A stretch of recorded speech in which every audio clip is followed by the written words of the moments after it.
একটাই কথা, মেসির জার্সি না লাঠির দাগ নিয়ে ফিরছি। একটা প্রশ্ন করি, মেসিকে দেখতে গিয়ে কি কেউ মার খেতে চায়? কলকাতা নেটিজেনদের দাবি অনুযায়ী মানুষ টাকা দিয়েছে মেসিকে দেখতে, কিন্তু বের হয়েছে এমন এক অভিজ্ঞতা নিয়ে যেটা ম্যাচের হাইলাইট ছিল না। টিকিট ছিল কিন্তু সাধারণ মানুষের জন্য জায়গা ছিল না।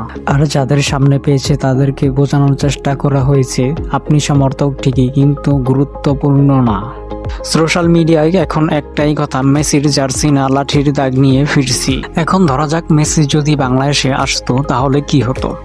সমর্থক মানেই সমর্থক, ভিআইপি ভাগাভাগি থাকতো না। টিকিট মানেই টিকিট, পর্দার আড়ালে অন্য খেলা চালাতো না, মানুষ মেসিকেই দেখতো। কারণ এখানে একটাই নিয়ম, তারকা আসে মানুষের জন্য, মানুষ তারকার জন্য, মার খাওয়ার জন্য না। মেসির নাম ব্যবহার করে কলকাতা যেই কাজটা করেছে তা কি ঠিক হয়েছে? কমেন্টে বলবেন। আর এমন ফুটবলের গল্প পেতে সাবস্ক্রাইব করবেন গোলের গল্প।